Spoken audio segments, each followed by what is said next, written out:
आपकी उपस्थिति का स्वागत करते हैं और हम कहते हैं प्रभु हमें ऐसा मन दे जो तेरे पीछे चलने के लिए तैयार है। क्योंकि अगर हम तेरे वचन को सुनते हैं और उस पर चलते नहीं है तो हम बुद्धिमान नहीं है, हम समझदार नहीं है। प्रभु हम प्रार्थना करते हैं क्योंकि तू समझदारों के लिए आ रहा है। प्रभु मूर्खता का जीवन छोड़ने के लिए हमारी सहायता करो। जब हम तेरा वचन सुनते हैं प्रभु, वो वचन हमारे कठोर मन को प्रभु बदल दे। तेरा वचन हथौड़ा है प्रभु, तेरा वचन दो धारी तलवार है और तेरा वचन प्रभु गांठ गांठ और गूदे गूदे को आर पार छेदता है और जो मन की अवस्था है उसे वो प्रकट करता है। प्रभु होने दे जैसे हम तेरे वचन को सुनते हैं, तेरा प्रकाश हम पर पड़े। प्रभु हमारी कलीसिया को गरीबी की मानसिकता से बाहर निकाल। प्रभु प्रार्थना करते हैं हमारी कलीसिया को, प्रभु जो कंजूसी की आत्मा ने जकड़ के रखा है, उस कंजूसी की आत्मा से कई लोगों को छुटकारा दे। प्रभु जैसे हम आर्थिक सच्चाई को सुनने वाले हैं, पैसों की शिक्षा को सुनने वाले हैं, हमारे बीच कोई भी कंगाल, कोई भी निर्धन, कोई भी गरीब नहीं रहे, क्योंकि तूने हमारी गरीबी 2000 साल पहले उस क्रूस पर उठा लिया और तू नहीं चाहता कि कोई भी गरीब रहे। प्रभु आपकी गरीबी, मानसिक गरीबी और पैसों की गरीबी यीशु के नाम से इनके जीवन को छोड़ देता है और उन्होंने हमारी कलीसिया में कई लोग उस समृद्धि को हासिल करें, उस उन्नति को हासिल करें जो तूने पहले ही, प्रभु तूने पहले ही हमारे लिए रखा है। प्रभु हमारे आपकी आंखें को कि हम तेरी परमेश्वर बातों को समझे, तेरी बातों को हम जाने, प्रभु तेरे सिद्धांतों को हम लागू करें।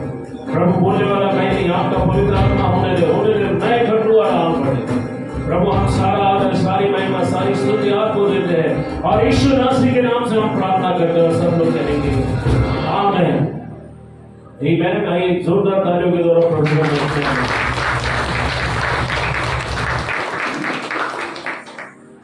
कितने लोग वचन के लिए तैयार हैं? कितने लोग वचन के लिए तैयार हैं? आज से हम आर्थिक मामलों के बारे में सीखने वाले हैं। सो मैं चाहता हूं कि आप लोग इस पूरे महीने ओके वचन पर मनन करें। घर जाने के बाद भी वचन को जो आपने सीखा है, सुना है, उसको आपको उसे बार बार याद रखना है, मनन करना है उस पर और सोचो कि आप जो वचन सुनते हैं उसको आप अपने जीवन में कैसे लागू करेंगे। हालेलुया। क्योंकि अगर आप वचन को लागू नहीं करते हो, वचन को सिर्फ सुनते हो, तो आप समझदार नहीं हो, आपके जीवन में कोई उन्नति नहीं आएगी।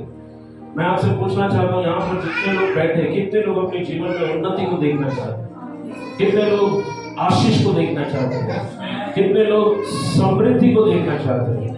हालेलुया। नहीं, कभी कई लोगों को लगता है नहीं, समृद्धि परमेश्वर के लोगों के लिए नहीं है। मैंने कहा कितने लोग समृद्ध होना चाहते हैं? समृद्ध एकदम स्ट्रेट, ऐसा नहीं मतलब ना इधर का ना उधर का, बीच का नहीं, एकदम स्ट्रेट। ये आप सब समझ रहे कि आप क्या चाहते हो, राइट? कितने लोग आशीष पाना चाहते हैं? अपना हाथ ऐसा होता है।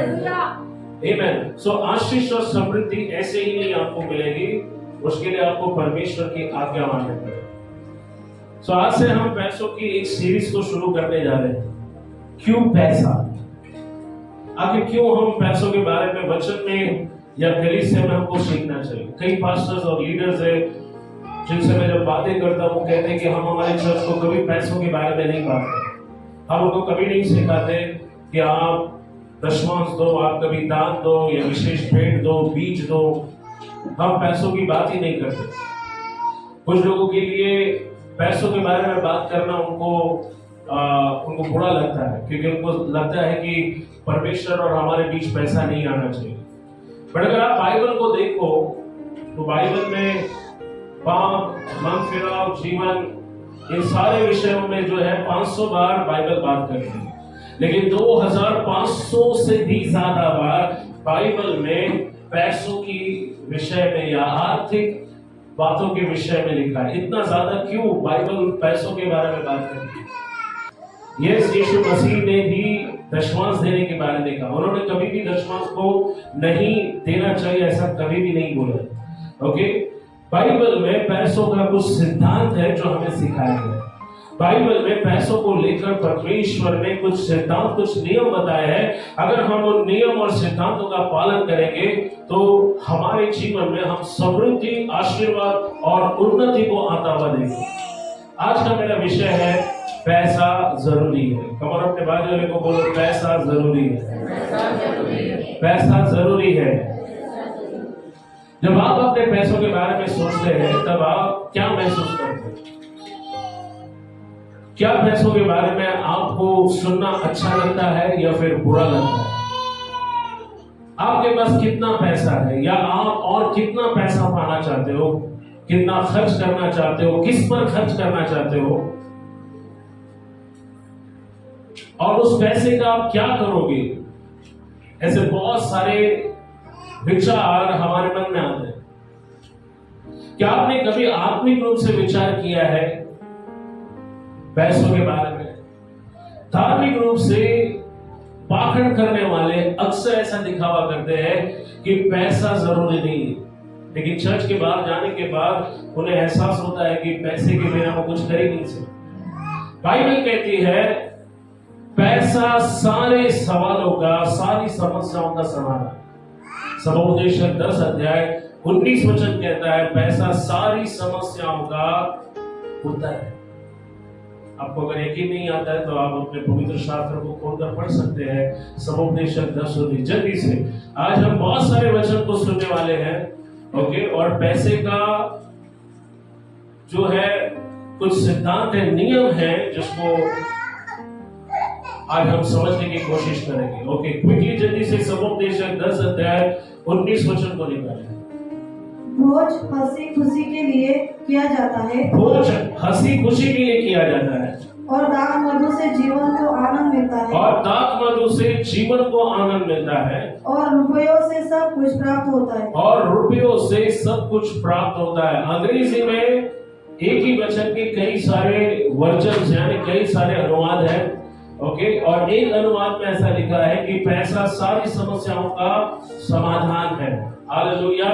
सो हम देखते हैं कि जो लोग धार्मिक पाखंड का दिखावा करते हैं वो अक्सर ऐसा दिखाएंगे कि पैसा जो है वो परमेश्वर के लिए इतना महत्वपूर्ण नहीं है। कई सारे पास्टर्स चर्च में पैसे के बारे में प्रचार करने से कतराते हैं, डरते हैं, क्योंकि उनको ऐसा लगता है कि लोग सोचेंगे कि उनको, पास्टर को आपका पैसा चाहिए। हेलो, पास्टर प्रभु का सेवक है और उनका काम है कि वो आपको पूरी सच्चाई बताए, ना कि आधी सच्चाई। Hallelujah, hallelujah. मैं आपको बताना चाहता हूं कि पैसा हम सबके जीवन में एक बड़ी भूमिका निभाता है। कितने लोग मेरे साथ सहमत हैं? जब हमारे जेब में पैसा होता है तो आराधना स्तुति करने के लिए हमें और ज्यादा आनंद आता है, लेकिन जब हमारे जेब में पैसा नहीं होता है हम उदास हो जाते हैं, हमारा मुंह लटक जाता है। ओके, भले कितना भी सामने से आराधना स्तुति का अगुवा आपको पंप करे तो भी आपके चेहरे पर खुशी नहीं आती। और अचानक जब आपके फोन पर मैसेज आता है कि आपके अकाउंट में पैसा क्रेडिट हो गया है तो आपके दिल में खुशी के लड्डू फूटने लगते हैं। हालेलुया। जब आपको पैसा मिलता है तो वो आनंद, वो खुशी आपके चेहरे से दिखाई देती है। अगर हम पैसों के विषय में परमेश्वर के बताए गए नियम और सिद्धांतों का पालन नहीं करते हैं तो हमारा पूरा जीवन परमेश्वर की इच्छा और उसके उद्देश्य के बाहर हो जाएगा। अगर हम पवित्र शास्त्र पर ध्यान दें, ओके, बाइबल कहती है जहां तुम्हारा धन है वही तुम्हारा मन भी है। हालेलुया। बाजू वाले को बोलो, जहां तुम्हारा धन है वही तुम्हारा मन भी है। हालेलुया। सो अगर आपका पैसा डूबता है तो आपका मन प्रार्थना में नहीं लगेगा। अगर आपको आर्थिक नुकसान पहुंचता है, नौकरी छूट जाती है, पैसा नहीं मिलता है, जब पैसा जहां से आने वाला होता है वहां से आना बंद हो जाता है तो आपका मन जो है किसी चीज में नहीं लगेगा। क्या मेरी बात से आप सहमत हो? हाँ, कुछ लोग, मैंने पूछा क्या आप लोग मेरी बात से सहमत है? कई लोग बहाने बनाते हैं, पास्टर बारिश बहुत है हम चर्च नहीं आएंगे, लेकिन सुबह 7 बजे अगर बहुत ज्यादा बारिश भी हो तो वो काम पर जाना नहीं बंद करें। अगर उनको मालूम पड़ जाए कि कहीं पर 1000 रुपए कोई बांट रहा है, आमदार या नगर सेवक, या 10,000 रुपए बांट रहा है, तो कितनी भी बारिश आने दो, सबसे पहले आगे वही खड़े रहेंगे। अब देखो, पैसा परमेश्वर के साथ बहुत करीबी से कंपटीशन करता है, मुकाबला करता है। और संसार में कई लोगों का ईश्वर, कई लोगों का भगवान पैसा बन गया।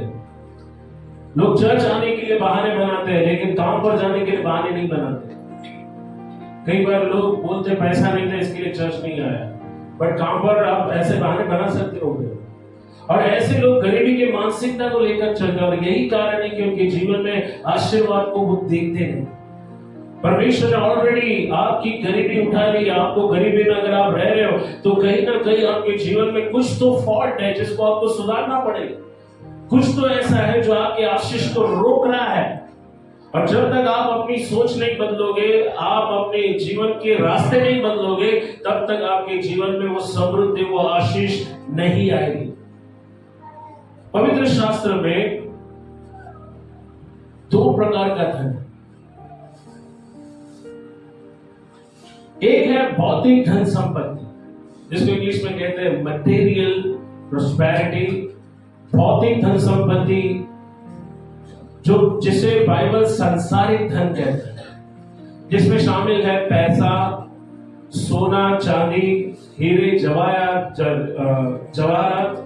जमीन जायदाद, बैंक में आपका जो फिक्स डिपॉजिट है, जो घर आपने खरीदा है, जमीन आपने खरीदी है, ये सारी चीजें सांसारिक धन है। लेकिन मैं यहां पर एक बहुत महत्वपूर्ण बात बताना चाहता हूं कि ये जो सांसारिक धन है, ये थोड़े समय के लिए, ये लंबे समय तक आपके साथ नहीं रहेगा। एक दिन आप हमेशा के लिए सब कुछ पीछे छोड़कर जाने वाले। ओके, जो दुकान जिसमें आपकी कमाई होती है, वो दुकान भी आपके लिए थोड़े देर के लिए, वो नौकरी जहां से आपके घर में पैसा आता है, जिससे आपने घर खरीदा, बंगला खरीदा है, राइट, घर की चीजें खरीदी है, ये सारी चीजें थोड़े समय के लिए आपके हाथ में है, और आप कुछ भी अपने साथ लेकर नहीं जाओगे। सांसारिक धन, ओके। सो नंबर 1, सांसारिक धन, जिसमें सोना चांदी, हीरे जवाहरात, जमीन जायदाद, वो सारी चीजें आती है जो संसार में आप अर्जित करते हो, राइट। अगर आप अपने आप को देखो, जब आप पैदा हुए तो आप अपने साथ कुछ नहीं लाए, और जिस दिन आप मर जाओगे आप अपने साथ कुछ लेकर नहीं जाओगे। इसलिए बाइबल कहती है, ना तो हम इस संसार में कुछ लाए हैं, ना हम इस संसार से कुछ ले जाएंगे। 1 तीमुथी 6:7 कहता है कि जो तुम्हारे पास है उसी में संतुष्ट रहो। हालेलुया। क्योंकि ना तुम जगत में कुछ लाए हैं, ना तुम इस जगत से कुछ ले जाओगे। सो ये जो सांसारिक धन है वो टेम्परवरी होता है, ये थोड़े समय के लिए होता है, और एक दिन आप सब कुछ पीछे छोड़कर जाओगे। आप भले करोड़ों रुपए कमाओ, आप आलीशान बंगले बांधो, महंगी सी महंगी गाड़ियां लो, एक दिन सब आपको छोड़कर जाना पड़ेगा। दूसरे प्रकार का जो धन है वो अनंत काल तक ठहरने वाला धन है, जिसको बाइबल कहती है सच्चा धन। वो क्या है? सच्चा धन, जो कि आत्मिक धन दौलत है। परंतु हमें ध्यान देना है कि संसार में जो भौतिक धन या सांसारिक धन ओके हमें दिया गया, हम जिस प्रकार से उसका उपयोग करते हैं, उसे संभालते हैं, उसे खर्च करते हैं, बाइबल स्पष्ट रूप से हमें बताती है कि उसी के आधार पर हमें सच्चा धन या फिर अनंतकालीन धन भी मिलेगा। आपने मुझे सुना, मैंने क्या कहा? जो सांसारिक धन आपके हाथों में है, जो थोड़े समय का धन आपके हाथों में है, उसे आप जिस तरह से उपयोग में लाते हैं, खर्च करते हैं, उसे संभालते हैं, बाइबल स्पष्ट रूप से हमें बताती है कि जो कुछ हम अपने सांसारिक धन के साथ करते हैं, वही तय करेगा कि हमें स्वर्ग में कितना अधिक सच्चा और अनंत काल तक ठहरने वाला धन मिलेगा। कोई निकालो मत्ती 6:19 से 21 वचन को हम पढ़ें। मैथ्यू 6:19-21। जल्दी से। 2 प्रकार का धन है। आज मैं आप लोगों को कुछ फाउंडेशनल टीचिंग दे रहा हूं। एक है सांसारिक धन जो विलोप हो जाता है, जो थोड़ी देर के लिए है, ओके। आपने दुनिया में कहावत सुने होंगे कि पैसा हाथों का मैल है। हाँ? आज मेरे पास है तो कल तेरे पास। मत्ती 6:19 से 21 वचन क्विकली कोई पढ़ेगा।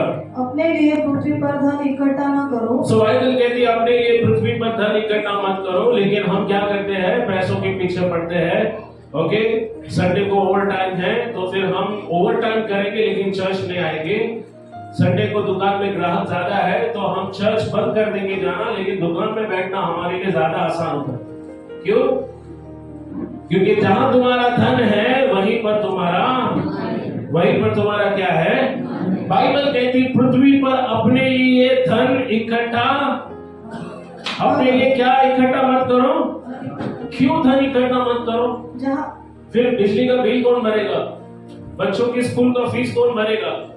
घर का किराया कौन देगा? बिजली का बिल कैसे आएगा? राशन कैसे खरीदेंगे? हर चीज के लिए पैसा लगता है। सिर्फ बाइबल क्यों कहती है कि तुम पृथ्वी पर अपने लिए धन इकट्ठा मत करो? देखो बाइबल आपको समझदार बताती है, पैसा वायु के समान है। आप जितना उस पैसों के धन के पीछे पड़ेंगे उतना ज्यादा आप निराश होंगे। परमेश्वर कहता है पहले क्या आना चाहिए? पहले किसे आना चाहिए? वो कहता है पहले मेरे राज्य को ढूंढो, पर हम क्या करते हैं? नहीं, पहले हम पैसे को ढूंढेंगे। परमेश्वर कहता है पहले मुझे स्थान दो, हम क्या करते हैं? पैसे को पहला स्थान देते। कुछ लोगों का ईश्वर पैसा है, वो पैसे के लिए कुछ भी कर सकते, वो पैसों के लिए प्रभु को भी छोड़ सकते हैं। यहूदा ऐसे लोगों में से था जो यीशु के साथ था, लेकिन वो यीशु के लिए जीवन नहीं जीता था। बाइबल कहती है कि वो 12 चेलों में से एक था जो यीशु के पैसे का संभालता था। यीशु के पैसों की थैली उसके पास रहती थी और वो चोर था और वो उसमें से रुपया क्या करता था। और बाइबल कहती है जब उसने अपने गुरु का सौदा किया तो उसने यही कहा कि मुझे बदले में क्या मिलेगा। और शास्त्री और फरीसियों ने 30 चांदी के सिक्के तौल कर दिए। आप देखो वो मनुष्य पैसों का लालची था, उसका ईश्वर पैसा था। जब हम दशमांश देते हैं तो पैसे का जो प्रभाव हमारे ऊपर है, जो पकड़ है, हम उस पकड़ से बाहर आते हैं। क्यों हम दशमांश देते हैं? हम दशमांश देने के द्वारा हम ये कहते हैं कि परमेश्वर तू मेरा परमेश्वर है, ना कि पैसा मेरा परमेश्वर। ये पैसा थोड़े समय के लिए मेरे पास है, जब मैं मर जाऊंगा तो पैसा, घर दार, गाड़ी बंगला कुछ भी मैं लेकर नहीं जाऊंगा। सो बाइबल कहती है पृथ्वी पर अपने लिए धन इकट्ठा मत करो। उसके पीछे कई सारे कारण हैं, क्योंकि जब आपके पास पैसा बढ़ेगा उसके खाने वाले भी बढ़ेंगे। हालेलुया। कितने लोगों ने देखा है जब आपका पैसा खत्म हो जाता है तो आपके आसपास जो लोग भिन्न आते थे वो भी आपको छोड़कर चले जाएंगे। हालेलुया।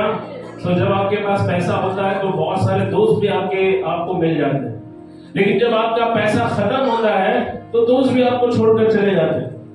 तो आप देखो पूरा दुनिया एक स्वार्थी और मतलबी बन गया।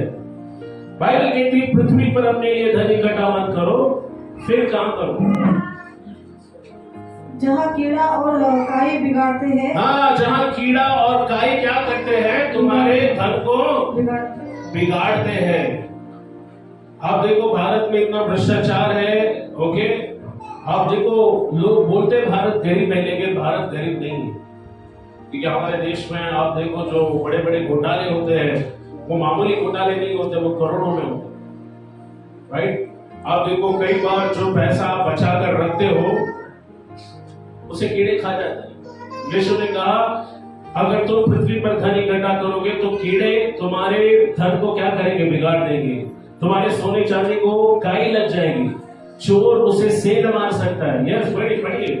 और जहाँ चोर सेंध लगाते और चुराते हैं, यस, परंतु अपने लिए स्वर्ग में धन इकट्ठा करो। हाँ, आप देखो अगर आपके बैंक के अकाउंट में ज्यादा पैसा है तो कोई फर्जी नंबर से आपको कॉल करता है और बातों में ऐसा आपको उलझाता है कि आपका पूरा अकाउंट कभी खाली हो जाएगा, आपको मालूम नहीं पड़ेगा। आज टेक्नोलॉजी इतना ज्यादा बढ़ गया है कि आपके सिर्फ एक वो बोलेंगे आपके फोन में, आपको बोलेंगे कुछ नंबर दबाओ और आपने नंबर दबा क्या हुआ? सारा पैसा, पूरा बैंक अकाउंट खाली हो गया। तो आपको बहुत ध्यान रखना है। भाई यीशु ने क्या कहा कि यहाँ चोर भी क्या करेंगे? तुम्हारे पैसे को चुरा लेंगे। फिर अपना अपना पैसा कहाँ इकट्ठा करना है? यस, जहाँ न तो कीड़ा और न काई बिगाड़ते हैं, नहीं हम फिर से पढ़िए, बीच में से आपने पढ़ा। परंतु अपने लिए स्वर्ग में धन इकट्ठा परंतु करो। अपने लिए कहाँ धन इकट्ठा करो? स्वर्ग में, स्वर्ग में धन इकट्ठा करो, जहाँ न तो कीड़ा और न काई ना बिगाड़ते तो हैं, कीड़ा आपके धन को बिगाड़ सकता है, न काई बिगाड़ते हैं, हाँ। और जहाँ चोर न से दगाते और न चुराते हैं। सुनो, मैंने कहा दो प्रकार का धन है, एक है सच्चा और अनंत काल तक ठहरने वाला, और दूसरा है संसारिक और भौतिक। ये धन ज्यादा दिन तक आपके पास नहीं रहेगा। जब तक आप जिंदा हो आप उसका उपयोग कर सकते हैं, लेकिन जैसे आप मर जाओगे तो जिन्होंने काम नहीं किया है, जिन्होंने उसके लिए कोई मेहनत नहीं किया, उनको फुकट में आप देकर चले जाओ। तो यहाँ पर ध्यान दीजिए, परमेश्वर कहता है जो कुछ आप संसारिक धन के साथ करते हो, जिस प्रकार से आप संसारिक धन का इस्तेमाल करते हो, वही तय करेगा कि आप को कितना ज्यादा सच्चा और अनंतकालीन समय तक रहने वाला धन मिलेगा। इसलिए पवित्र शास्त्र में कहा गया है कि अपने लिए कहां धन इकट्ठा करो? स्वर्ग में। अगर हम संसारिक धन में विश्वास योग्य नहीं है तो बाइबल कहती है सच्चा धन तुम्हें कौन देगा? लूका 16 अध्याय 10 से 13 वचन, जल्दी से पढ़िए। लूका 16 अध्याय 10 से 13 वचन। बाइबल कहती है अगर संसारिक धन में आप विश्वास योग्य नहीं है, कई लोग हैं चर्च में सालों से आते हैं लेकिन वो देने में विश्वास नहीं करते, वो दशमांश नहीं डालते हैं, दान नहीं डालते हैं। दान देने का टाइम आएगा तो उनके जेब से सिक्के आवाज करते हैं। हेलो, परमेश्वर को भीख मत दीजिए, 10 रुपया 20 रुपया। ओके, हम राजा के दरबार में आते हैं, जब हम राजा के दरबार में आते हैं तो हम नजराने लाते हैं। हम क्या लाते हैं? हाँ, हम भेंट लेकर आते हैं। राजा को भीख नहीं, क्या दी जाती? नजराने, भेंट, तोहफे। ओके, तो यहाँ पर देखिए बाइबल क्या कहते हैं, लूका 16 अध्याय 10 से 13। जब बात पैसों की आती है, ओके, कई बार हम देखते हैं कि लोग कहते हैं परमेश्वर तो जानता है इस महीने में दशमांश नहीं दोगी, पास्टर को मेरी समस्या नहीं मालूम, लेकिन आपको मेरी समस्या समझ में आती है। फिर क्या होता है, हम 1 महीना नहीं देते, 2 महीना नहीं देते, हम सोचते हैं परमेश्वर को क्या जरूरत है। हम ये भूल जाते हैं कि 100 में से सिर्फ 10% परमेश्वर कहता है मेरा है, 90% आपका है। किसके पास सबसे ज्यादा है? आपके पास या परमेश्वर के पास? पर हमको क्या है ना, हम बोलते हैं कि नहीं ये 10 भी क्यों मैं दूं, ये 10 भी मुझे चाहिए, और इस तरह हम अपनी समृद्धि को रोकते और खुद को गरीबी में डालते हैं। सुनो यहाँ पर बाइबल क्या कहती है, लूका 16 अध्याय 10 से 13 वचन। जो थोड़े से थोड़े में सच्चा है, जो थोड़े में सच्चा है वह बहुत में भी सच्चा है। वो बहुत में भी सच्चा है। सुनो यहाँ पर, अगर आपके पास थोड़ा पैसा है, उसमें अगर आप विश्वास योग्य हो, ईमानदार हो, तो परमेश्वर को आपको और ज्यादा देने में कोई भी प्रॉब्लम, कोई समस्या नहीं आएगी। आप देखो कोई व्यक्ति कितना आत्मिक है, ये उसके पैसों के व्यवहार से समझ में आता है। अगर आपने किसी से वादा किया है कि मैं तुझे कल ये पैसे लौटा दूंगा, लेकिन वो कल अभी तक नहीं आया, इसका मतलब आप झूठे हो, आप धोखेबाज हो, आप अपनी बात का वैल्यू आपको नहीं है। आप देखो किसी का पैसा आप उसे संभालने दो, अगर वो पैसे खर्च कर देता है, इसका मतलब वो विश्वास योग्य नहीं है। अगर आप 10 रुपए में विश्वास योग्य है तो परमेश्वर को आपको 100 रुपए देने में कोई प्रॉब्लम नहीं आएगी। पर अगर आप 10 रुपए में बेईमान हो तो आप प्रार्थना मत कीजिए परमेश्वर मुझे पैसा दो, क्योंकि परमेश्वर बेईमानों की नहीं सुनता है। सुनिए यहाँ पर, जो थोड़े में विश्वास योग्य है वो ज्यादा में भी, अधिक में भी विश्वास योग्य है। हाँ आगे। और जो थोड़े से थोड़े में अधर्मी है वह बहुत में भी अधर्मी है। हाँ, जो थोड़े में अधर्मी है, जो छोटी चोरी करता है वो जाकर कल बड़ी चोरी भी कर सकता है। बिना बोले किसकी वस्तु उठा लेना, बिना बोले चीजें घर पर लेकर आना, धीरे धीरे ये आपको चोर बना सकती। जब आप 100 रुपए में बेईमानी करोगे तो आप हजारों में भी बेईमानी करोगे, और आप हजारों में जब बेईमानी करोगे तो आप लाखों में भी बेईमानी करोगे। बाइबल कहती है जो थोड़े में बेईमान है, अधर्मी है, वो बहुत में भी अधर्मी ठहरेगा। वचन 13 तक पढ़ना।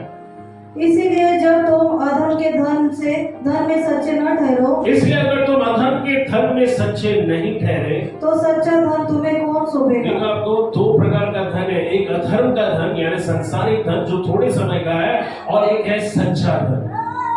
अगर आप जिस तरह से जो पैसा आपके पास है उसे हैंडल करते हो, जिस तरह से उसे खर्च करते हो, जिस तरह से उसका उपयोग करते हैं, वही तय करेगा कि आपको सच्चा धन मिलेगा या नहीं मिलेगा। कितने लोग सच्चा धन चाहते हैं? ओके, सो सच्चा धन क्या है?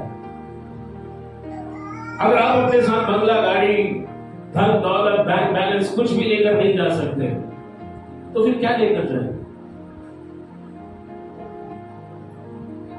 सच्चा धन क्या है, जानना चाहते हैं? निकालो इब्रानियों 11 अध्याय 24 से 26, Hebrews 11 24 to 26।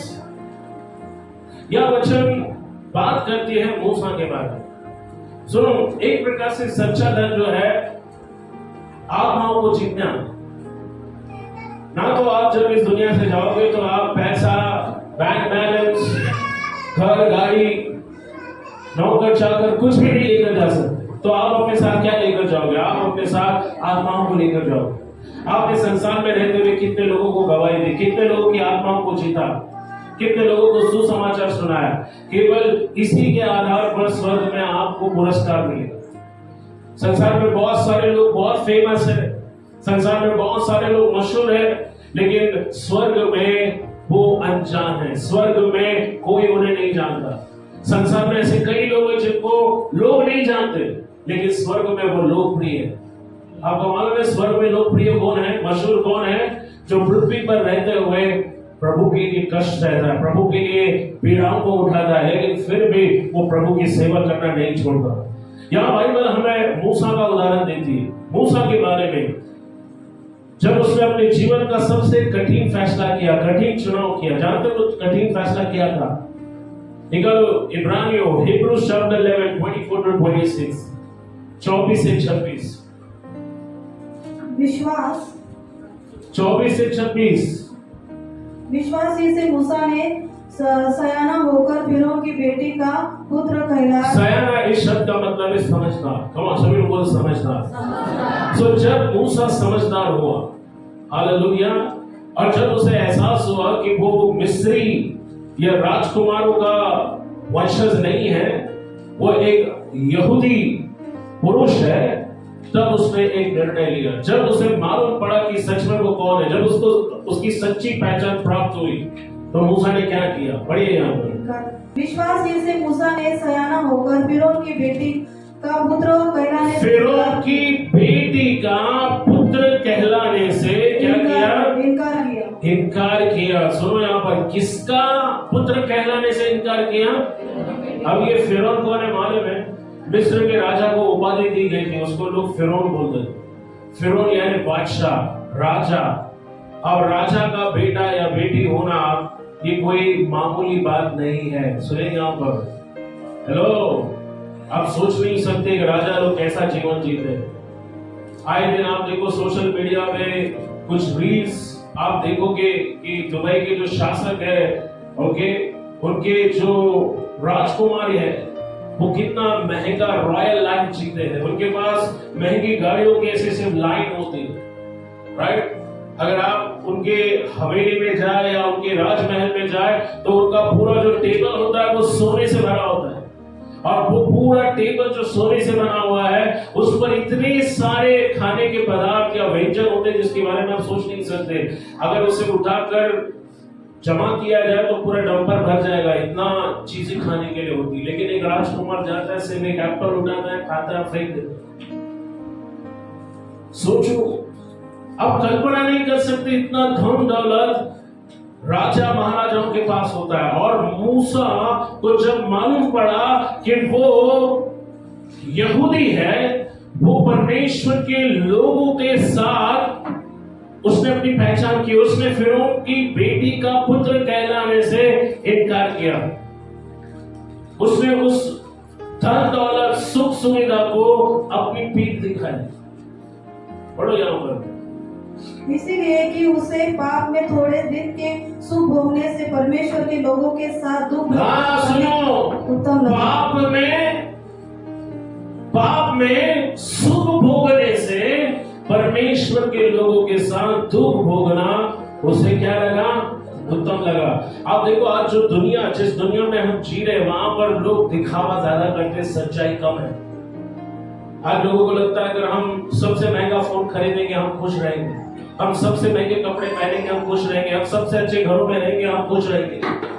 पर आपको मैं बोलना चाहता हूं, अगर सच्ची खुशी कोई दे सकता है तो कुछ चीजें नहीं है, सच्ची खुशी परमेश्वर आपको दे सकता है। सोचो अगर आपके पास बहुत सारा पैसा है, लेकिन जब आप घर आते हो और आपकी पत्नी आपको छोड़कर किसी दूसरे के साथ चली गई, इतना पैसे का आप क्या करोगे? क्योंकि आपने अपना पूरा टाइम पैसे कमाने में लगाया, पत्नी को एक समय नहीं दिया। इसलिए पत्नी ने क्या किया? 6 महीने हो गए, कभी आपने बच्चों को हेलो नहीं बोला, वो बच्चे भी आपको छोड़कर चले जाते हैं। इतनी बड़ी हवेली में इतने सारे पैसों के साथ आप क्या करोगे? बाइबल कहती है मूसा ने फिरौन की बेटी का पुत्र कहलाने से इनकार किया। उसने मिस्र के सारे धन दौलत को, सुख साधन को उसने पीठ दिखाई। ध्यान दो, उसे मिस्र का राजकुमार होने के लिए प्रशिक्षण दिया जा रहा था। उसे फिरौन की बेटी का पुत्र होने के कारण राजा होने के लिए तैयार किया जा रहा था। परंतु उसने अपने आयु के 40वें वर्ष के दौरान, जब उसे मालूम पड़ा कि वो एक यहूदी है, तब उसने अपने आप को रेगिस्तान के कोने में पाया। उसने अपने ससुर की भेड़ों को चराते हुए खुद को देखा। देखिए बाइबल क्या कहती है उस वचन में, वचन 24 में, जब वो बड़ा हुआ, जब वो सयाना हुआ, समझदार बना, उसने फिरौन की बेटी का पुत्र कहलाने से इनकार किया और परमेश्वर के लोगों के साथ उसने दुख भोगना उत्तम समझा। देखो मसीह के कारण, पढ़िए वचन 26, उसने मसीह के कारण निंदित होने को मिस्र के भंडार से बड़ा धन समझा। हाँ सुनो, 2 प्रकार का धन है। एक है संसारिक धन जो लोप हो जाता है, और बाइबल कहती है उसने ऐसे धन को मसीह के कारण निंदित होने को मिस्र के भंडार से बड़ा धन समझा। तो मूसा के लिए सबसे बड़ा धन क्या था? ऐशो आराम, सुख सुविधा।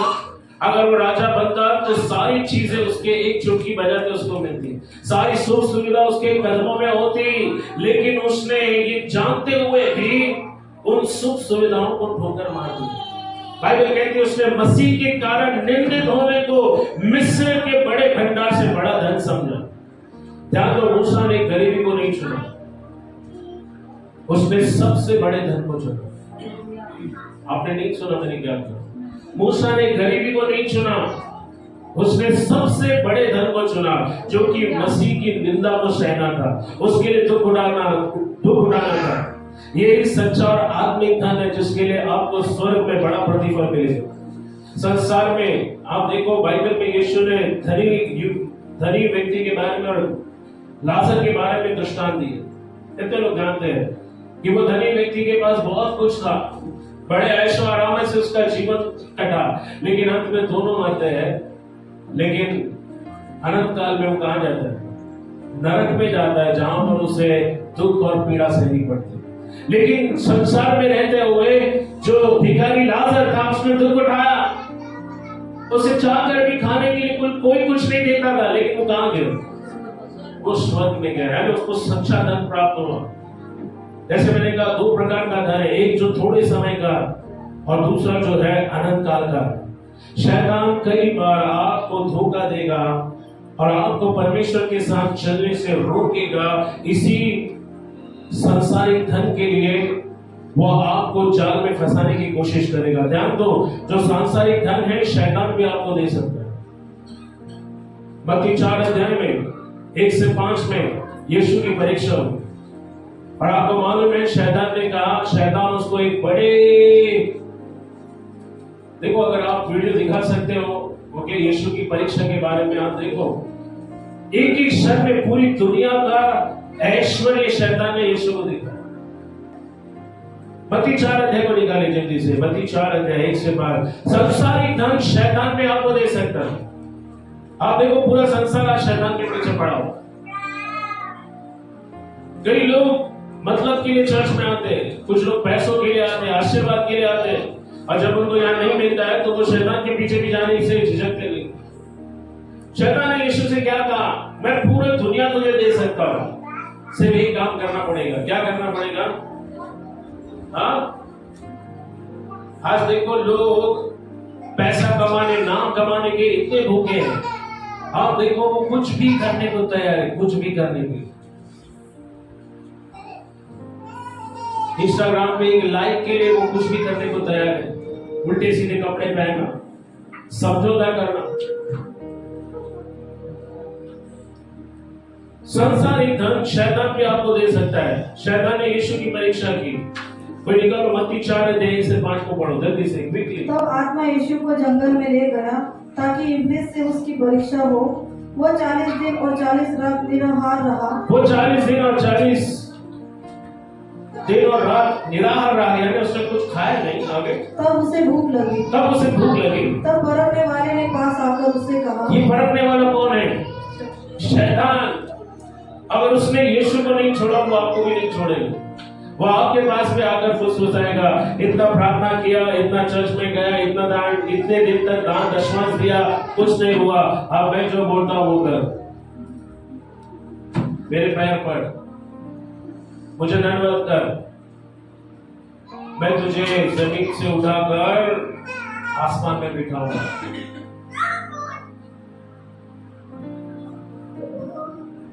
शैतान ने ये ऑफर यीशु को दिया, वो आपको भी देगा। यस, देखो, यस। लगभग 30 वर्ष की आयु में यीशु ने अपनी सेवा आरंभ की। पवित्र आत्मा से परिपूर्ण यीशु यरदन से लौटे। आत्मा से प्रेरित वो 40 दिन तक बयाबान में रहे, जहां शैतान उनकी परीक्षा करता रहा। इस बीच उन्होंने कुछ नहीं खाया।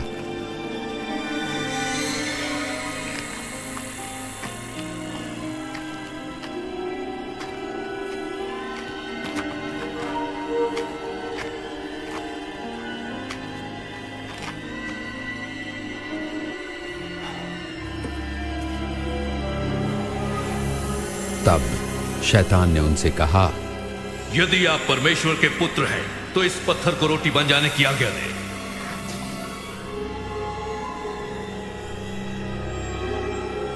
ये लिखा है, मनुष्य केवल रोटी ही से नहीं पर परमेश्वर के हर वचन से जीवित रहेगा।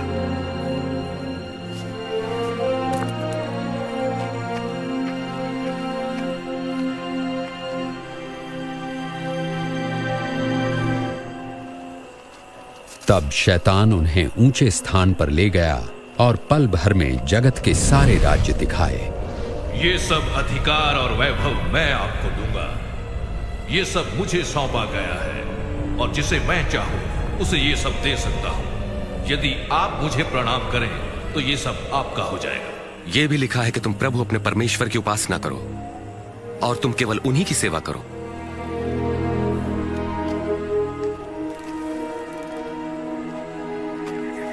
फिर शैतान उन्हें यरूशलेम आराधनालय के गुंबद पर ले गया।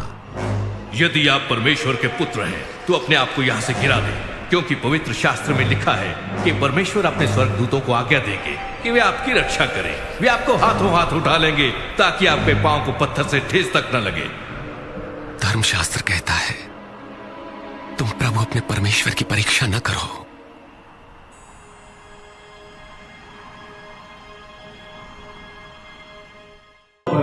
आशीर्वाद शैतान भी दे सकता है।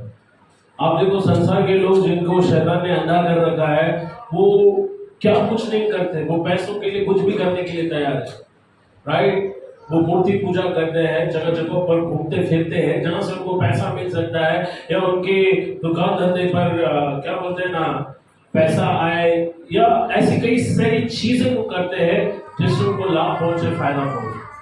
शैतान ने यीशु को ऑफर दिया, वो आपको भी ऑफर देगा, चर्च जाना छोड़ दो, मेरे पीछे आओ। अब देखो शैतान ने उसे संसार और संसार के सारे ऐश्वर्य को दिखाया और कहा कि ये सब मैं तुझे दे सकता हूं। अगर वो उसके पैर पड़कर उसे दंडवत करे। शैतान ने जो बात की उसका विरोध यीशु ने नहीं किया, क्योंकि वो जानता था कि संसार का अधिकार शैतान के पास। उसने यह अधिकार आदम को धोखा देकर पाया था। वो यीशु को दौलत पाने का, अधिकार पाने का, शक्ति और ताकत पाने का रास्ता बता रहा था।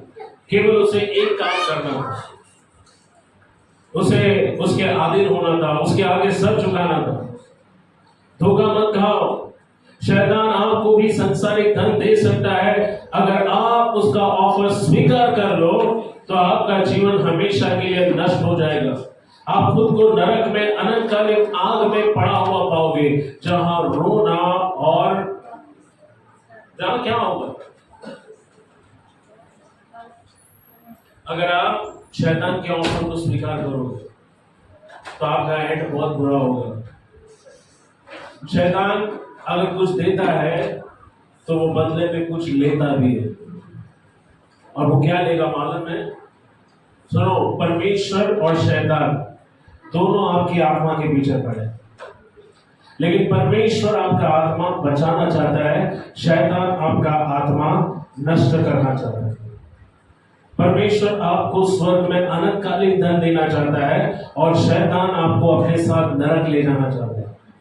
इसलिए संसार में रहते हुए शैतान आपको बहुत सारे सपने दिखाएगा। वो आपको बहुत सारे आसानी से मिलने वाली सफलता देगा। वो बोलेगा सिर्फ थोड़ा सा समझौता कर ले, यीशु का मार्ग छोड़ दे। यीशु के मार्ग में चलते हो, तुमको इतना तकलीफ हो रहा है, एक काम कर, मेरे मार्ग से चलो, तुमको मजा भी मिलेगा, पैसा भी मिलेगा, नाम शौहरत सब कुछ मिलेगा, लेकिन अंत में क्या होगा? तुम्हारी आत्मा का विनाश होगा। सुनो आप लोग,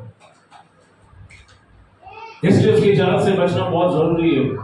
अगर आपकी लाइफ में प्रॉब्लम आता है, शांत रहो, परमेश्वर के अधीन हो जाओ, अपनी योजनाओं को परमेश्वर के अधीन करो, तब वो आपके लिए सीधा मार्ग निकालेगा। नीति वचन 3 अध्याय 5 और 6 कहता है, अपनी समझ का सहारा मत लेना। अपना पड़ोसी आगे जा रहा है तो उसको देखकर निराश मत होना, गुड़गुड़ाना नहीं, अरे ये लोग क्या थे कुछ दिन पहले, देखो आज कहां से वो कहां गए।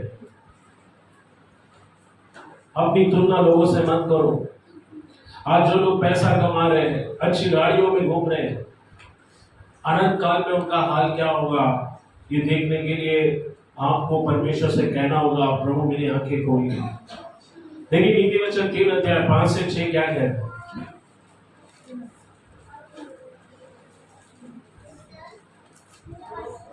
तो अपनी समझ का सहारा न लेना, अपनी समझ का सहारा मत लेना, वरन संपूर्ण मन से यहोवा पर भरोसा रखना। यस, कई बार हमारे पास अपनी योजनाएं होती है, हम सोचते हैं हम ये करेंगे वो करेंगे, हमें पैसा आएगा, हम सफल होंगे, लेकिन कई बार हमारे हाथों में निराशा आती है। इसलिए हमें अपनी योजनाओं को भी परमेश्वर को देना है और परमेश्वर के अधीन होना है। और बाइबल कहती है अपनी समझ का सहारा मत लेना। इसका मतलब क्या है? अपने प्रॉब्लम्स को अपनी बुद्धि से मत सुलझाओ। यस, आपको प्रॉब्लम है, परमेश्वर जानता है। परमेश्वर जानता है आपके घर में जब पैसे नहीं होते तो घर का माहौल कैसा होता है। परमेश्वर जानता है जब आपके पास खाने के लिए चीजें नहीं होती है तो मन कितना निराशा में डूब जाता है। परमेश्वर सब जानता है, इसलिए वो कहता है अपने पूरे मन से क्या कर, मुझ पर क्या कर, भरोसा कर। परमेश्वर कैसे आपको आशीष देगा आप कल्पना नहीं कर सकते। हेलो, अगर वो रेगिस्तान में खाना ला सकता है, रेगिस्तान में पानी ला सकता है, तो वो आपको भी हर मुश्किल परिस्थिति से निकाल सकता है। हालेलुया। अपने बाजू वाले को बोलो उसके लिए कुछ भी असंभव नहीं है। लेकिन हम क्या करते हैं ना, हम आंखों से देखी हुई बातों को सच मान लेते हैं। बाइबल कहती है जो आंखों ने नहीं देखा, कानों ने नहीं सुना, ऐसे काम परमेश्वर आपके लिए करेगा। 5 और 6 को पढ़िए जल्दी से। उसी को याद करके, उसी को स्मरण करके सब काम करना, तब वो तेरे लिए सीधा मार्ग निकालेगा। तब वो तेरे लिए सीधा मार्ग निकालेगा। हालेलुया। वचन 6 पढ़ लिया आपने। ओके, सो कितने लोग चाहते हैं परमेश्वर आपके लिए मार्ग निकाले? आपको मालूम है उसने लाल समुद्र से मार्ग निकाला। हालेलुया। जहां पर कोई मार्ग नहीं था, क्या समंदर पार करके परमेश्वर के लोग जा सकते थे? नहीं। जब लोगों ने देखा कि उनके पीछे भी मृत्यु है, आगे भी मृत्यु है, तो वो कुड़कुड़ाने लगे। उन्होंने मूसा को मारने के लिए पत्थर उठाए, लेकिन मूसा ने कहा कि आज तुम परमेश्वर के उद्धार के हो, उद्धार को देखोगे। और बाइबल कहते हैं परमेश्वर ने समुद्र से रास्ता निकाला। जब आप निराश होते हैं और आपको कहीं पर भी रास्ता नजर नहीं आता है, घुटने टेको परमेश्वर के आगे, प्रार्थना करो, पुकारो और कहो परमेश्वर आपने कई साल, हजारों साल पहले इजरायलियों के लिए रास्ता निकाला, मेरे लिए भी रास्ता है, मेरे लिए भी मार्ग बना। यशायाह 48 वचन 17 और 19 कहता है कि वो तुम्हें लाभ के लिए शिक्षा देगा, वो तुम्हें लाभ की शिक्षा देगा। हालेलुया। यशायाह उसका 48 अध्याय, आइज़ाया 48 17 to 19। यहोवा जो तेरा छुड़ाने वाला है और इस्राएल का पवित्र है, और इस्राएल का पवित्र है, वो यूं कहता है, वो यूं कहता है, मैं ही तेरा परमेश्वर यहोवा हूँ, मैं ही तेरा परमेश्वर यहोवा हूँ, जो तुझे तेरे लाभ के लिए शिक्षा देता हूँ। हाँ सुनो, यहाँ पर बाइबल में जो बातें बताई गई है वो आपके लाभ के लिए।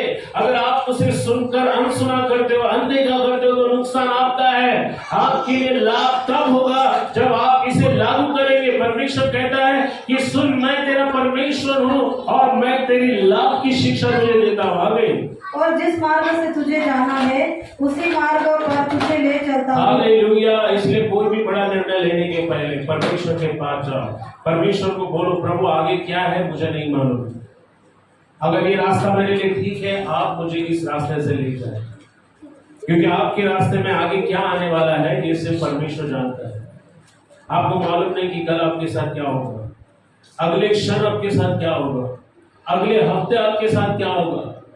हम 20 साल 30 साल की प्लानिंग करते हैं और परमेश्वर को कहीं पर भी हम शामिल नहीं करते, इसलिए हमारे जीवन में निराशा आती है। बाइबल कहती है परमेश्वर आपको उस रास्ते से ले जाएगा जिस रास्ते से आपको जाना चाहिए, यानी आशीष के रास्ते से, उन्नति के रास्ते से, आशीर्वाद के रास्ते से परमेश्वर आपको ले जाएगा अगर आप उसे ऐसा कर रहे हैं। 19 वचन को पढ़ा सकते हो। भला होता कि तूने मेरी आज्ञाओं को ध्यान से सुना होता। यस, भला होता आपका अगर आपने उसकी बातें सुनी होती। हाँ, तब तेरी शांति नदी के समान और तेरा धर्म समुद्र की लहरों के समान होता। तेरा वंश बालू के किनकों के तुल्य होता और तेरी संतान उसके किरणों के समान होती, जिस उनका नाम मेरे मुख से न कभी काटा और न मिटाया जाता। पैसों के विषय में परमेश्वर कहता है तुम्हें चिंता करने की जरूरत नहीं। अगर तुम मेरे मार्ग से चलोगे तो तुम शांति में रहोगे, तुम्हें कभी चिंता करना नहीं पड़ेगा। प्रभु बिजली का बिल कैसे भरूं, घर का किराया कैसे भरूं, खुद का घर नहीं है घर कैसे लेना है। प्रभु कहता है पहले मेरे राज्य और धार्मिकता को दो, पहला स्थान मुझे दो, तब जो तुम्हें चाहिए वो सब तुम्हारे पीछे आएगा। पैसों के विषय में एक बात हमें याद रखना है, पैसा अपने आप में बुरा नहीं है। अगर कोई प्रचारक आपसे कहता है कि ज्यादा आशीष आने से आप प्रभु से दूर जाओगे, तो ये बाइबल के आधार पर नहीं है।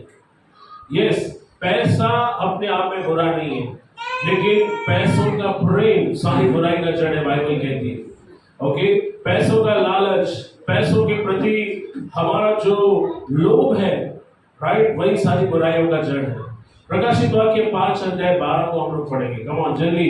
यहाँ यूहन्ना हमें बताता है कि जो लोग स्वर्ग में, जो 24 प्राचीन हैं, वो परमेश्वर की स्तुति करते हुए 7 बातों की सूची बनाते हैं और वो कहते हैं कि परमेश्वर ये बातों के योग्य है। कौन सी बातों के योग्य है? देखो, प्रकाशित वाक्य book of revelation chapter 5 verse 12 वचन 12। और वे ऊंचे शब्द से कहते थे, और वो ऊंचे शब्द से कहते थे, वध किया हुआ मेमना ही सामर्थ और धन और ज्ञान और शक्ति और आदर और महिमा और धन्यवाद के योग्य है। ओ, यहाँ पर ध्यान दीजिए, यीशु मसीह 7 बातों के योग्य है। स्वर्ग में करोड़ों लाखों स्वर्गदूत यीशु के आगे गिर के क्या कहते हैं? वो कहते हैं कि जो मेमना हमारे लिए वध हुआ वो 7 बातों के योग्य है। नंबर 1 सामर्थ, सभी लोग बोलो सामर्थ। नंबर 2 धन, हेलो, किसके योग्य है? सामर्थ, धन। नंबर 3 ज्ञान। नंबर 4 शक्ति। नंबर 5 आदर। नंबर 6 नंबर 7 क्या है? एक्चुअली इंग्लिश में लिखा है ब्लेसिंग यानी आशीर्वाद।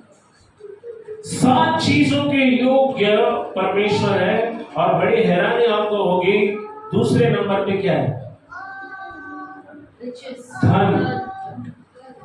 दूसरे स्थान पे धन को डाला गया, जो हमें ये साबित करता है कि धन बुरा नहीं है। कम और बाजू वाले को बोलो, पैसा बुरा नहीं है, धन बुरा नहीं है। अगर बुरा होता तो उसे पवित्र शास्त्र में स्थान नहीं मिलता। इसमें बताए गए बहुत सी बातों का दुरुपयोग यानी मिसयूज हो सकता है।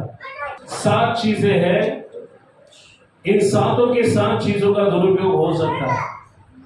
मिसयूज, दुरुपयोग, सब लोग बोलो दुरुपयोग। क्या ज्ञान का दुरुपयोग हो सकता है? हेलो, बोलिए। कुछ मैं बात कर रहा हूं आपसे, क्या ज्ञान का दुरुपयोग हो सकता है? यस। अगर प्रभु ज्यादा ज्ञान दे आपको तो आप किसी को भी मूर्ख बना सकते हैं, अपने स्वार्थ के लिए, फायदे के लिए किसी को भी क्या कर सकते हैं? यस। क्या सामर्थ का दुरुपयोग हो सकता है? हाँ या नहीं, बोलिए। सामर्थ का दुरुपयोग हो सकता है? कैसे हो सकता है? अगर ज्यादा ताकत आ जाए तो आप क्या करोगे?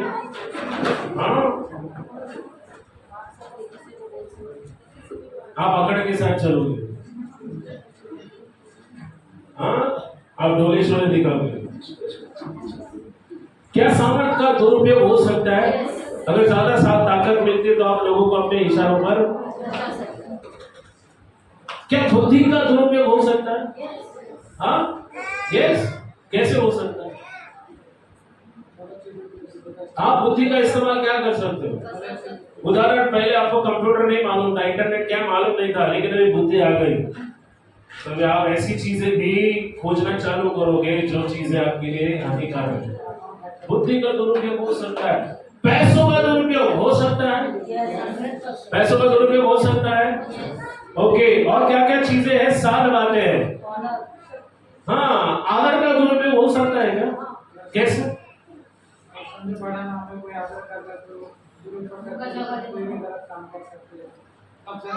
ये आदर का भी दुरुपयोग हो सकता है। आप जिसका बहुत ज्यादा आदर करते हैं वो आपसे कुछ भी करवा सकता है, गलत भी करवा सकता है। ओके, सो आदर का भी दुरुपयोग हो सकता है। आशीर्वाद का दुरुपयोग हो सकता है क्या? यस। कई बार लोग पैसा मांगते, परमेश्वर पैसा दे, और जब पैसा आता है तो उसे गलत चीजों पर उड़ाते, या फिर कहता है तुम मांगते तुमको मिलता नहीं है। क्यों? क्योंकि जब तुमको मिलता है तो उसे गलत कामों में क्या करते हो? इस्तेमाल करते हो। तो क्योंकि किसी चीज का गलत उपयोग हो सकता है, क्या वो चीज अपने आप में गलत है? अगर आप पैसे से इतना प्यार करते हैं कि आप दशमांश नहीं डालते हो, तो पैसे के लालच ने आपको क्या किया है? जकड़ के रखा है। अगर आपके पास पैसा है लेकिन आप किसी की मदद नहीं कर रहे हो, पैसा जाते वक्त आपके दिल में दर्द होता है, तो इसका मतलब है पैसे का मोह आपको अपने पकड़ में रखा हुआ है। सुनो, यहां पर इन चीजों का दुरुपयोग हो सकता है, इसलिए वो चीजें बुरी नहीं होती। वैसे पैसा भी बुरा नहीं होता है, लेकिन पैसों से ज्यादा प्रेम करना बुरा होता है। लास्ट में हम एक वचन देखेंगे, फिर हम समाप्त करेंगे। हग्गई भविष्यवक्ता जकरिया के पहले हग्गई 2 अध्याय 8 और 9 में परमेश्वर कुछ कहता है, पढ़ेंगे हम लोग। परमेश्वर कहता है सोना मेरा है और चांदी भी मेरा है। कोई बोलो सोना परमेश्वर का है, चांदी परमेश्वर का है। परमेश्वर बोलता है सोना भी मेरा है। कविता सुन रही हो? सोना किसका है? चांदी किसका है? पढ़ो पढ़ो, हग्गई में क्या लिखा है? 2 अध्याय 8 और 9 वचन हग्गई भविष्यवक्ता की किताब में पढ़िए, आखिरी वचन। चांदी तो मेरी है और सोना भी मेरा है। हेलो, परमेश्वर कहता है चांदी मेरा है, सोना। हाँ, सेनाओं के यहोवा की यही वाणी है। सेनाओं के यहोवा की। आप देखो, दुनिया में जितना भी सोना है, चांदी है, हीरा है, जितने कीमती आभूषण है, वो सिर्फ एक ही व्यक्ति का। मालूम किसका है? परमेश्वर का। लोग बोलते हैं जमीन मेरी है, 7-12 में मेरा नाम है, लेकिन जमीन किसका है मालूम है? वो आपने नहीं बनाया, किसने बनाया? जो गले में सोना पहने वो किसका है? हाँ, वो किसका है? बाइबल क्या बोलती है? किसका है वो? किसका है? सोना किसका है? चांदी किसका है? तो क्या धन दौलत खराब है, बुरी बात है? किसने बनाया उसको? अच्छा, अब वचन 9 बताएंगे क्यों परमेश्वर ने धन बनाया। ओके, इस भवन की पिछली महिमा इसकी पहली महिमा से बड़ी होगी। ओ परमेश्वर क्या कह रहा है कि मेरे भवन की महिमा पिछली महिमा से क्या होगी? बड़ी होगी। बड़ी होगी। ओके, आगे। सेनाओं के यहोवा का यही वचन है, और इस स्थान में मैं शांति दूंगा। सेनाओं के यहोवा की यही वाणी है। सुने, यहाँ पे कितने लोगों ने परमेश्वर का भवन इजराइल में देखा? आपको मालूम है सुलेमान राजा ने सोने का मंदिर बनवाया। वो सोने का गुम्बद आज भी इजराइल में है। सुनो, दुनिया का सबसे अमीर, दुनिया का सबसे धनवान राजा बाइबल में कौन था मालूम है? सुलेमान। और आज भी ओके, इतिहासकार कहते हैं कि सुलेमान से ज्यादा धनवान व्यक्ति आज तक पैदा नहीं हुआ। आज तक उसके राज्य में चांदी को पत्थर समझते थे। क्या समझते थे? पत्थर। तो सोचो, उसको इतना धन परमेश्वर ने दिया, इतना धन परमेश्वर ने दिया कि आपका दिमाग और मेरा दिमाग भी काम नहीं करेगा। जिस मंदिर को बनाने के लिए उसने जो सोना दिया था, एक जानकारी के मुताबिक रिसर्च में मैंने देखा 22 टन सोना। कितना टन सोना? 1 टन कितना होता है मालूम है? कितना? 100 किलो का 1000 किलो 1 टन होता है। और उसने कितना सोना दिया मालूम है? 22। आज के हिसाब में सोचो, 10 तोला सोना कितने का मालूम है आपको? सिर्फ 10 तोला सोना, 10 ग्राम क्या 74। मराठी में 74, हिंदी में क्या बोलते हैं? 74 को क्या बोलते हैं? 74,000। अभी 80,000 तक भी जाएगा। सो 22 टन सोना किसको बोलते हैं? 22 टन, तोला नहीं, इतना।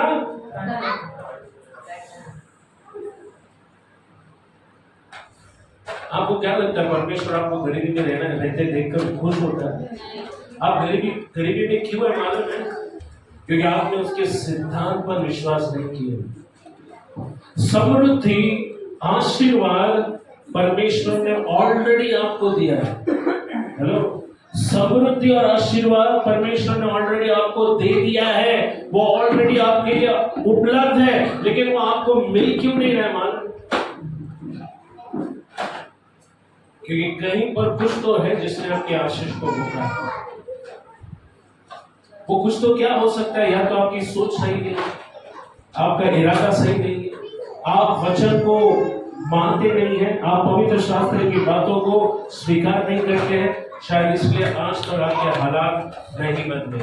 अब इतना वचन में परमेश्वर कहता है कि सोना मेरा, चांदी मेरा। इसका कारण क्या है? इसका कारण वचन 9 में परमेश्वर कहता है मेरे भवन की महिमा पिछले से ज्यादा अधिक होगी। यानी आप देखो, धन संपत्ति का सीधा संबंध परमेश्वर के कार्य से जुड़ा हो। किससे जुड़ा हुआ है? सुनो, परमेश्वर आपको पैसा क्यों देना चाहता है? ताकि आप उसे अपने लिए इस्तेमाल करें? नहीं। परमेश्वर आपको आशीष इसलिए देना चाहता है, वो आपके हाथों में धन संपत्ति इसलिए देना चाहता है ताकि आप परमेश्वर का काम करें। हेलो, किसका काम करें? परमेश्वर चाहता है कि आप उसकी सोने और चांदी को, उसके आशीर्वाद को, उसके राज्य को बढ़ाने के लिए इस्तेमाल करें। उत्पत्ति में परमेश्वर ने अब्राहम से कहा, मैं तुझे आशीष नहीं दूंगा, मैं तुझे आशीष बनाऊंगा। तेरे द्वारा संसार की जातियां आशीष पाएंगी। तो अगर आप परमेश्वर से करोड़ों रुपए मांग रहे हैं, तो परमेश्वर को बताओ कि आप उस करोड़ों रुपए का करने वाले क्या हो। क्या आप उससे जाकर महंगे कपड़े खरीदोगे, महंगे घरों में जाकर रहोगे, ओके, महंगी गाड़ियों में घूमोगे, या फिर आप उस पैसे का इस्तेमाल उसके राज्य को आगे बढ़ाने के लिए करो। सुनो यहाँ पर मेरे पास समय नहीं, बहुत सारी चीजें परमेश्वर ने सिखाई। हन्ना के पास बेटा नहीं था, पर उसके सौतन को बच्चे पर बच्चे हो रहे थे। जितने माँ बाप है सिर्फ बच्चों के लिए प्रार्थना मत करो, शमूएल के लिए प्रार्थना करो। बोलो परमेश्वर मुझे वो शमूएल दे जो तेरे लिए खड़ा होगा, क्योंकि उस समय कोई भविष्यवक्ता नहीं था, वचन दुर्लभ था, किसी के पास दर्शन नहीं था, और परमेश्वर को इजराइल में भविष्यवक्ता चाहिए था। और जब तक हन्ना ने वादा नहीं किया कि जो बेटा तू मुझे देगा वो मैं तुझे दूंगी, तब तक उसे बेटा नहीं मिला। सुनो यहाँ पर कई माँ बाप सोचते हैं मेरा बेटा है, ये बड़ा होगा मुझे संभाले। यस, मैं भी ऐसा सोचता था, लेकिन अभी मेरी सोच परमेश्वर ने नीति वचन में लिखा है, भला मनुष्य अपने नाती पोतों के लिए भाग छोड़ जाता है, धन दौलत छोड़ के जाता है। आपके बच्चे आपको नहीं संभालेंगे, आप अपने बच्चों के लिए इतना कमाओगे कि आप जाने के बाद वो बोलेंगे मेरे मम्मी डैडी सबसे आशीर्वादित थे जिन्होंने मुझे संघर्ष करने नहीं दिया। सुनो, आपके बच्चों को बड़ा इसलिए मत करो ताकि वो बुढ़ापे में आपका सहारा बने। आपका सहारा परमेश्वर है, उस पर आपका भरोसा होना चाहिए, बच्चों पर नहीं। Hallelujah, hallelujah. तो मैं अपने बच्चों के लिए, अपने नाती पोते के लिए भाग छोड़कर जाऊंगा? नहीं, विश्वास नहीं है। हेलो, अपने बच्चों को इसलिए मत बड़ा करो कि वो बड़े होकर मशहूर बनेंगे, नाम कमाएंगे, आईपीएल में खेलेंगे, करोड़ों रुपया कमाएंगे और बाद में आपको बुढ़ापे में संभालेंगे। नहीं, आपको बोलना है मैं अपने बच्चों को बड़ा करूं कि परमेश्वर के राज्य को बड़ा करूं। और जब हन्ना ने बोला कि ये बेटा मैं तुझे दूंगी, तब परमेश्वर ने उसकी कोख खोली।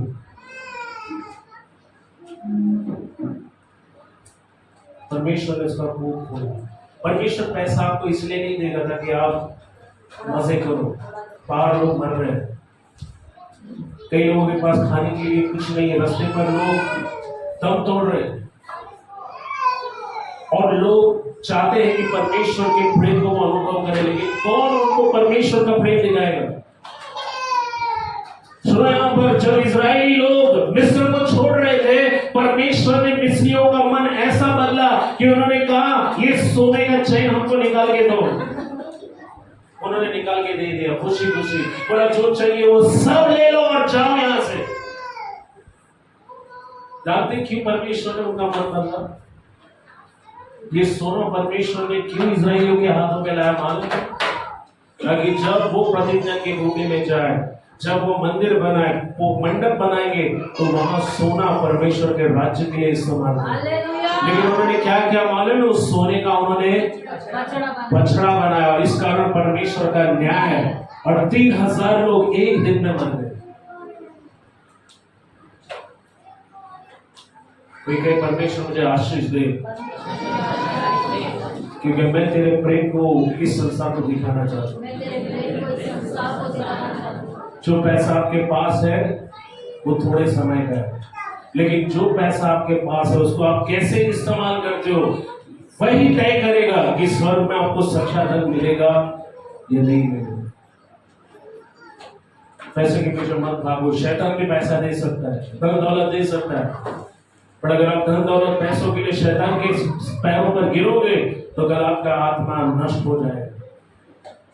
आज शैतान लोगों को चर्च से दूर रखने की कोशिश कर रहे हैं। लोग संडे को काम करते हैं। आपका संडे दशवां से प्रभु के लिए, मालूम है आपको 6 दिन काम करने की आदत है, लेकिन 7वां दिन परमेश्वर कहता है वो मेरा है, विश्राम दिन। पर हम क्या करते हैं मालूम है? संडे के दिन भी आराम नहीं करते, हम ओवर टाइम करते हैं, और जो पैसा हमने कमाया बाद में कहाँ जाता है मालूम है? डॉक्टर के पास, दवाई के पास। और हम रोते हैं और सर पे हाथ मारते, प्रभु हम इतना काम कर रहे हैं, हम जीवन में आगे क्यों नहीं बढ़ रहे, हम उन्नति क्यों नहीं कर रहे? क्योंकि आप सिद्धांतों को नहीं मानते।